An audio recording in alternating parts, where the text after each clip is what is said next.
On peut décliner une typologie des bruits, sachant que celle-ci sera établie à partir de la source de bruit et à partir de type de propagation du bruit. Alors on distingue deux grandes familles de bruits. Les bruits dits aériens, qui sont créés par des sources sonores qui sont dans l'air, qui n'ont aucun contact avec la structure.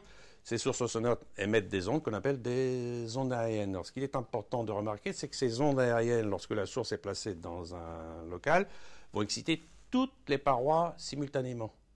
Toutes les parois du local vont être mises en vibration par cette source et elles vont elles-mêmes devenir des supports de transmission du bruit vers les autres locaux. Alors, des exemples de sources aériennes, la voix, la parole, poste de radio, poste de télévision, instruments de musique portés, la guitare.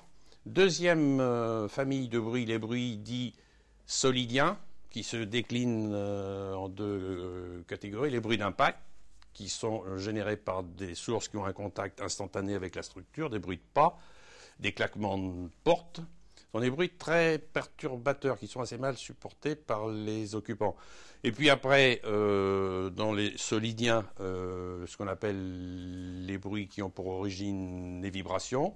Exemple, une machinerie d'ascenseur, une machine à laver, un appareil fixé sur une dalle ou sur un support.